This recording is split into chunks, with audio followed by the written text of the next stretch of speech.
Welcome, ladies and gentlemen. Today we're going to check out the second part of the patch notes review about the base game. So quality of life improvements, set changes, class changes, and so on. On ESO-hub.com you can also find like news about ESO either on the front page or in the news section, where we talk about like existing sets, about like quality of life changes. It's all here. So we try to post 1 to 2 news articles here. We also do have a RSS feed. The Dwemer bot for Discord also has a news feature and all that, right? If you need up-to-date builds, make sure to check out alcasthq.com. I also do post kind of like news-like articles, but more in terms of about builds. ESO Hub is more general. So I will put both links in the description. Let's continue. Mundu stones in the Armory. So this is actually a pretty cool quality of life improvement. Mundu stones have been added to the Armory system. Each Armory build will now save your current Mundu stone, and loading that build will grant you that Mundu stone boon. The preview screen for each build will also display the Mundu stone saved for that build. To aid in transition to this new feature, when your character first logs into the game, whatever Mundus stone you currently have will be automatically applied to all of your builds. You can still manually update a particular build later by loading that build. So, and yes, the system supports builds that use the Twice-Born Star item set. Interesting. Twice-Born Star basically allows you to equip 2 Mundu stones, which is pretty cool, but in the past there have been a lot of exploits and bugs with this set. Most of them are like fixed, but there was some stuff. I also guess, so like I have 2 theories why they didn't implement the Mundu stones at the start. First off, they thought people probably won't spend money in the Crown Store anymore to buy the Mundu stones. Another reason, or the second reason, might be the system just wasn't ready, right? Like they had to make some changes so that exploits don't happen.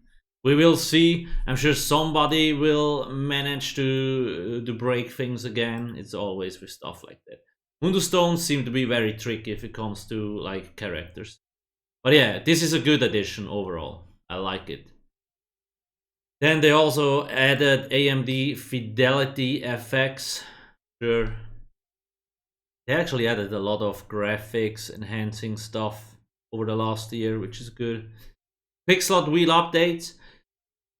We have added multiple additional utility quick select wheels for collectible allies, mementos, emotes, and tools. You can tap between these wheels while holding the quick select wheel keybind.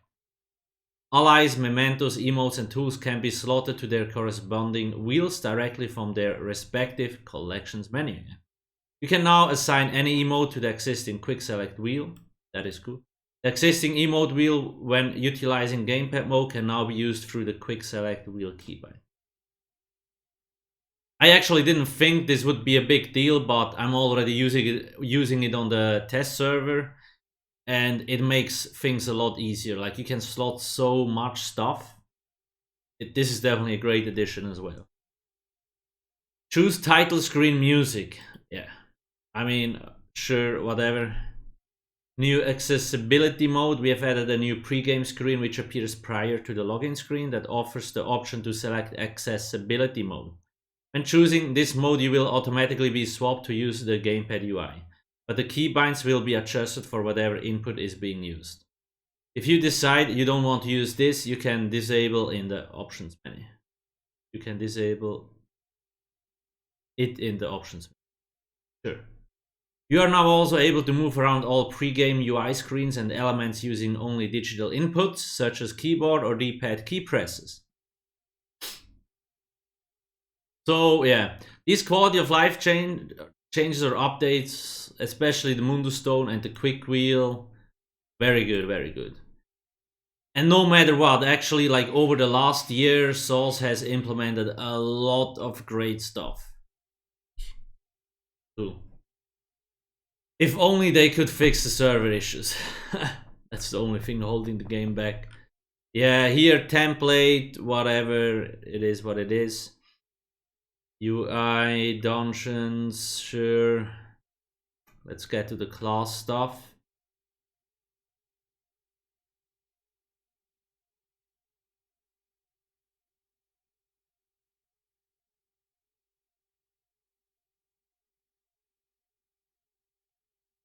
Mostly quest fixes and so on, not really that important. So here we go. Combat and gameplay. The following abilities will now properly target justice neutral NPCs. Deep Slash, Meteor and its morphs, Reverse Slice. Justice, new, whatever that even is. Fix an issue where many players source damage over time effects could still miss invisible targets rather than hitting them without removing the invisibility. Okay. Oh yeah, that has been a bug for a long time. Has been fixed previously. We will see if it's really fixed.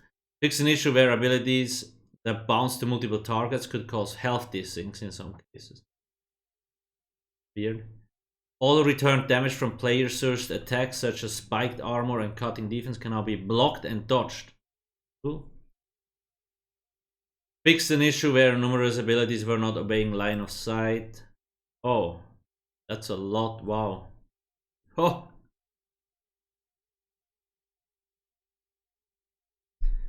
Yeah, this has always been a problem in ESO because things are moving so fast. Sometimes the game doesn't really know where your character is located. Or you see it too late, and yeah, it is what it is. But I guess fine. I didn't think it would be that many abilities, but hey, whatever. So class changes. Dragon Knight. Fiery Breath, Engulfing Flames reduce the flame damage taken bonus on this morph to a maximum of 6%, down from 10. The total sum of weapon and spell damage needed to reach the cap remains the same. That nerf. I mean, I guess it's fine. It's like, it still kind of sucks though. Like 4% is not that much. Why not just leave it? You just piss off people by doing that. But it is what it is. Choking Talents reduce the cost of this morph to 3, 5, 10, down from 40, 50. Sure. Hardened Armor increase the damage shield granted from this morph by 24%. Sure. Small buff. Obsidian Shield, Fragmented Shield. Increase the duration of major mending granted from this morph to 7 seconds a base, up from 5. Don't worry though, it will reach a nice whole number when you have your Eternal Mount passive. Cool, small buff, I take it. The Dragon Knight, I don't know. I mean, the nerf has probably the biggest impact to build compared to all the other small buffs. Yeah. Necromancer, Shocking Siphon, Music Siphon. This morph now increases your health, magic, and stamina recovery by up to 150 while it is active, rather than restoring up to 2000. Jesus Christ. Rather than restoring up to 1060 magic over its duration. I guess the numbers are similar. So, not sure why they changed this. Whatever. Bone Tyrant, Bone Armor. Beckoning Armor. This morph now attempts to pull valid targets once every 2 seconds, up from once every 3 seconds. So a small buff. Sure, I like it. Ruinous Scythe morph. This morph now deals bleed damage rather than physical. This morph now applies the hemorrhaging status effect on damage dealt. Let me actually...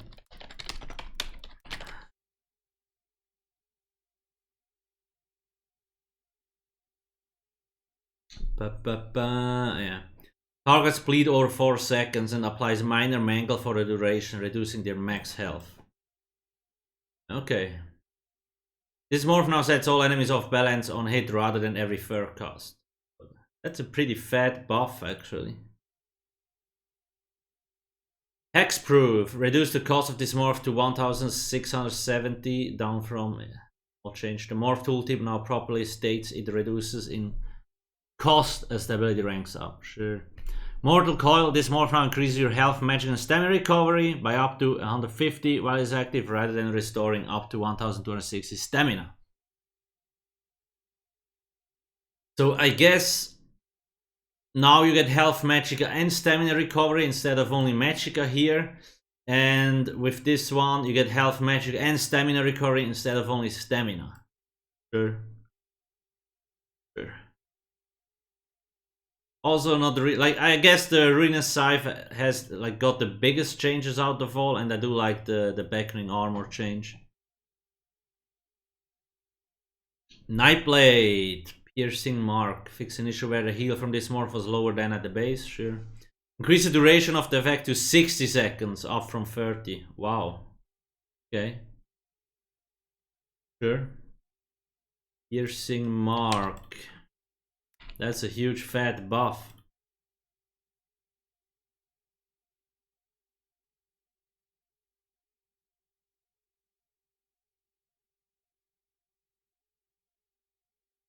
Yeah, that is a lot. Okay, sure.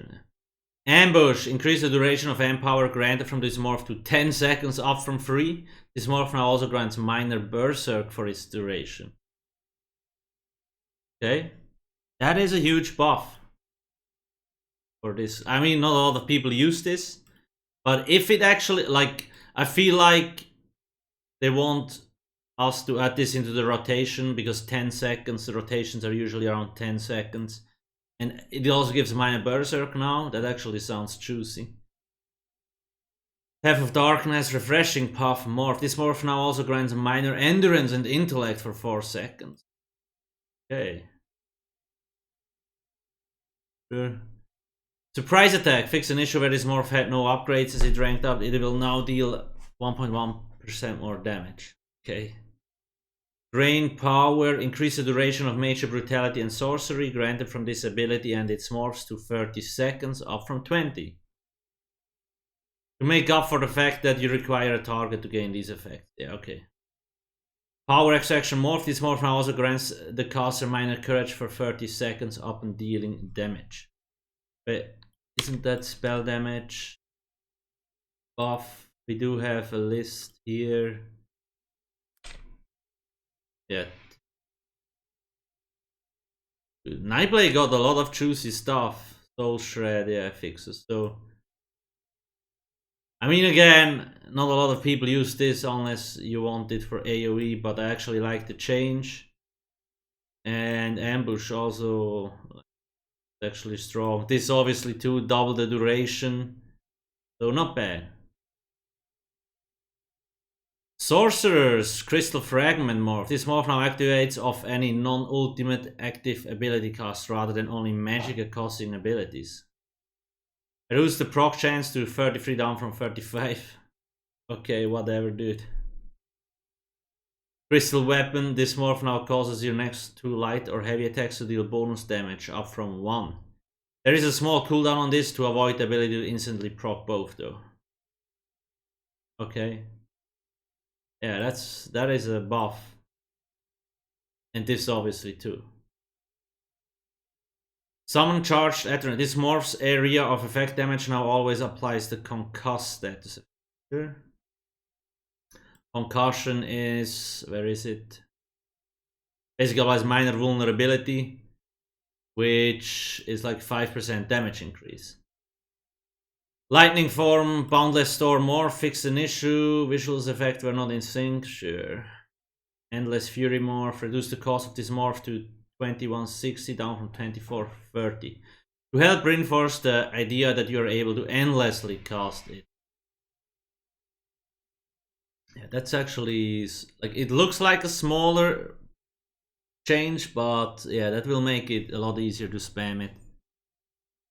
Energy Overload. This morph now restores up to 1000 magic and stamina rather than up to 1200 magic. The restore now happens anytime you use the light or heavy attacks rather than only when they deal.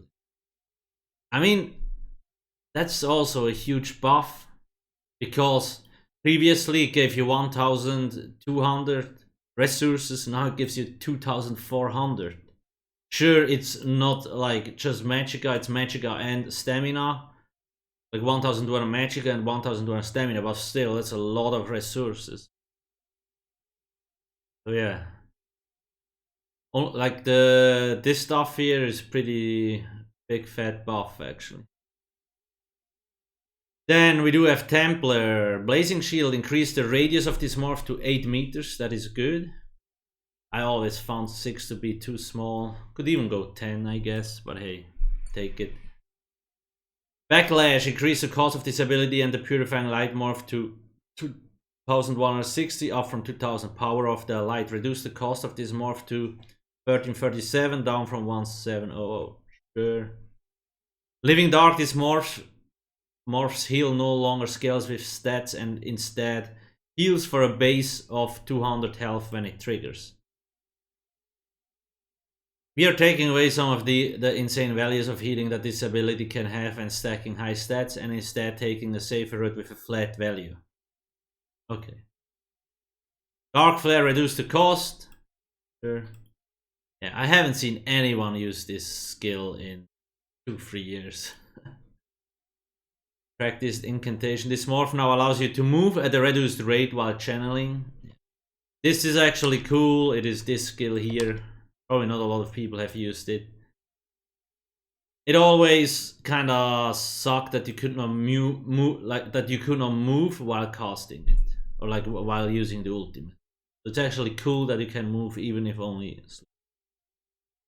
Okay, not a lot of changes to Templars. Then the Warden, Wild Guardian. This morph now deals 10% more damage, up from 5.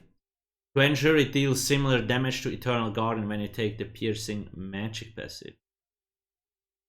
This morph now converts the damage to bleed damage instead of physical, and each attack applies the hemorrhaging status effect. Okay, that is a pretty big buff. Sure. Deep Fissure, this morph now also applies Minor Breach to enemies hit for the duration. And I feel like the developers are very generous, barely, like only smaller mercs, but some classes get actually juicy buffs. So not only does it give Major Breach, but also Minor Breach next patch. That is insane. Corrupting Pollen. This morph now also applies Minor Cowardice to enemies in the area to help it gain some viability in PvE. Minor, what does that do? Reduces weapon and spell damage by 250. That doesn't sound like a lot, but NPCs or monsters don't have a lot of weapon and spell damage. So that might be a 10 to 15% damage reduction. Something like that. Arctic Blast, this morph now requires enemies to be damaged 5 times in order to be stunned, up from 3. Okay, small nerf. Reduce the duration of the stun to 3 seconds, down from 4. Increase the duration of the stack counter to 3 seconds, up from 1. Right now, this ability is offering too much offensive nature for the Warden, allowing them to line up their burst perfectly with Scorch to remove counterplay. By increasing the stack count required, there should be less of a guarantee with this combination and require more reactive play from the caster, while the increased duration of tracking helps also reduce the ease of counterplay. Sure. That's a lot of nerfs at once, though. Crystallized Slap, this morph now also stuns the target up and dealing damage. For the Masters of Ice, Wardens are lacking a lot of hard control without giving them something too over the top to make them even more oppressive to melee attackers. We have opted to add in a reactive range stun option. Yeah, I actually always wondered. I tried using this on a Warden build once, but the other morph is usually just so much better. But if it now actually also stuns, it might be used a lot more. Expensive Frost Cloaks expanded the radius of this morph to 36 meters. Sure. And Northern Storm, this morph now grants 300 weapon and stealth damage for up to 30 seconds after casting, rather than up to 15% max magic after 30 seconds. Sure, I guess. Then, so these were all class changes. Only, like, there's not a lot. Mostly buffs and a few unnecessary nerfs. Reverse Slash, Reverse Slice. This morph no longer deals damage based on its initial hit Any set deals damage to all targets around the initial. Okay, this will allow the area of effect damage to be increased and decreased by bonuses and to be calculated separately per target. It will also fix the issue where the damage continuously became weaker as it cascaded outwards, being diminished by each target's defenses. Okay, sure. One hand and shield. Defensive posture. Fix an issue where the passive one of his morphs could fail to apply. Power Slam. This morph's passive resentment now reduces the cost of your next Power Slam by up to 50%, rather than increasing its damage by 33%. That's actually a nerf. Rip. Heavy Armor adjusts the bonus damage to bash attacks to grant 30 more damage per piece of heavy armor rather than 3%. Okay. Ooh, vampire stuff. Blood Frenzy. This ability and its morphs now grant up to 5 stacks rather than 10. The total weapon and spell damage granted is left untouched. Okay, so you gain this. You reach the maximum faster now. The cost now increased by 360 per tick, up from 250. Oh, wait a minute. For Blood and Simmering Frenzy, while the cost for Sated Frenzy is now 300 rather than 200. This will result in approximately 20% cost reduction for each morph. Oh, okay. Based on much of the initial feedback we saw over last update, we have decided to help this ability ramp up a little quicker to make it feel more aggressive and ravenous for the user while slightly easing back on the risk of using it, since the reward isn't nearly as high as before. I don't know. The synergy now heals you to full health after successfully casting on a target and feasting upon their life essence. 6. Werewolf.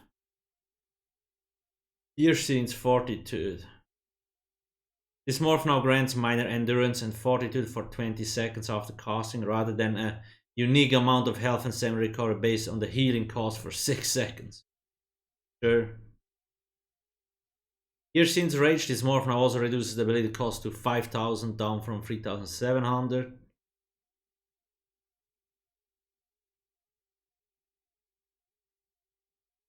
Wait, this morph now also reduces. Okay.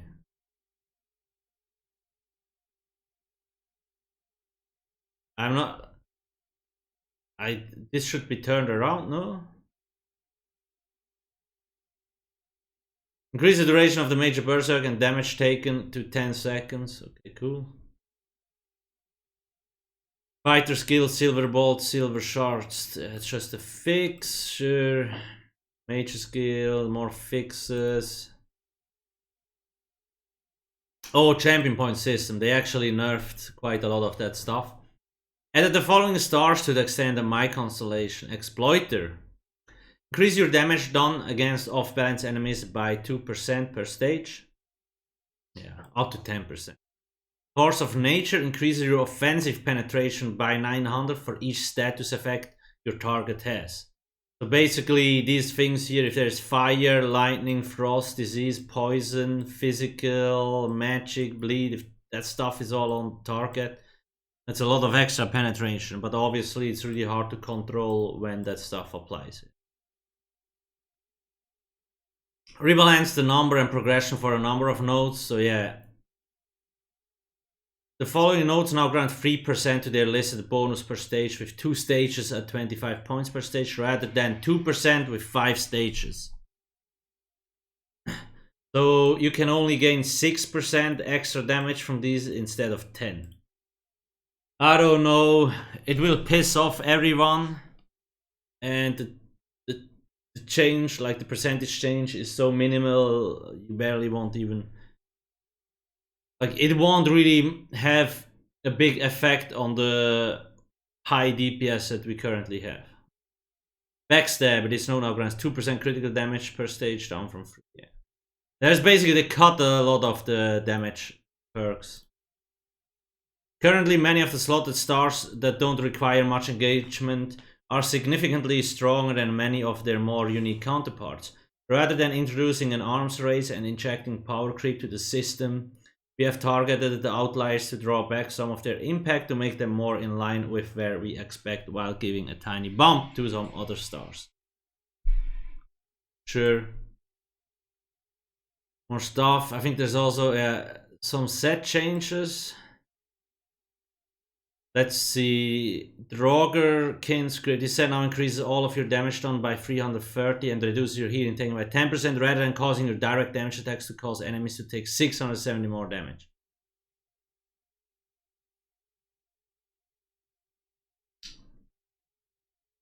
Marsalok. This set now dynamically scales with the higher of your weapon and spell damage rather than only your weapon damage. Yeah, this was actually... yeah, that was weird. And scales off your weapon damage.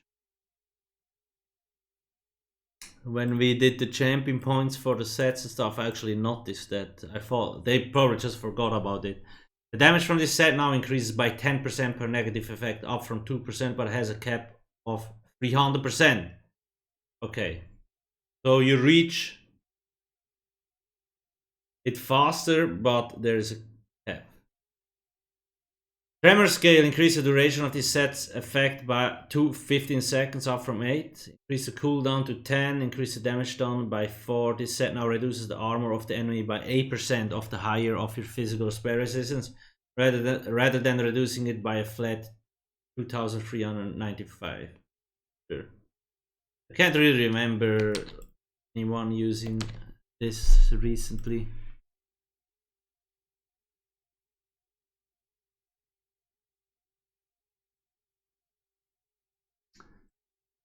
Anyway, I mean, it might have been used in stamina builds, like stamina groups, to reduce the resistance, but now that it's calculated in percentage, it's probably a nerf.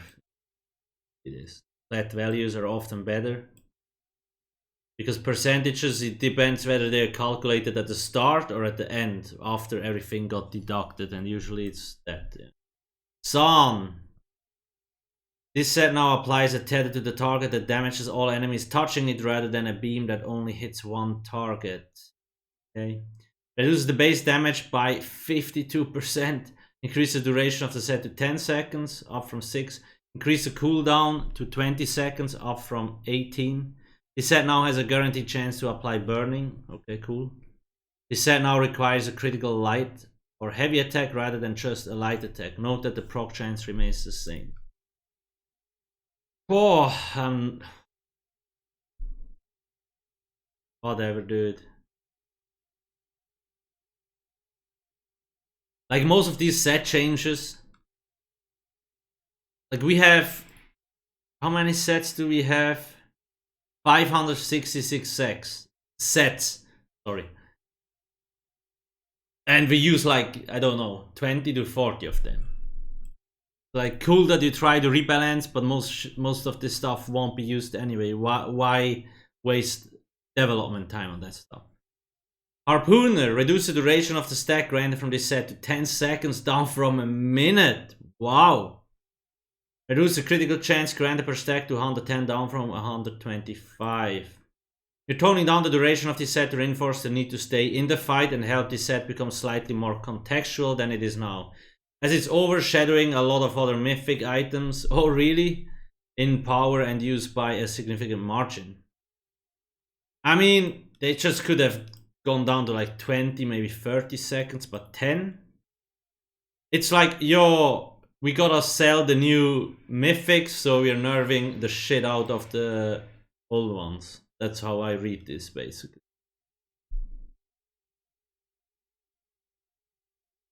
Shadow Dancer. This set now causes you to dodge all incoming attacks within 1 second after leaving stealth or invisibility with an 8-second cooldown, rather than causing you to ignore the movement speed penalty of sneak. They could have just left this as it is and create a new set in a new DLC and actually do this. Don't understand, but it is what it is. So overall, I do like the quality of life changes. The class changes are okay. I'm still a little bit confused about all this hybridization stuff, like it just doesn't feel finished yet. The champion point changes are unnecessary and will piss people off. The set changes are mostly also useless or just here to nerf sets to sell the new sets. But hey, it is what it is. Make sure to check out ESO-hub.com and alcasthq.com, and don't forget to subscribe. Thanks for watching, and we will see us soon. Cheers.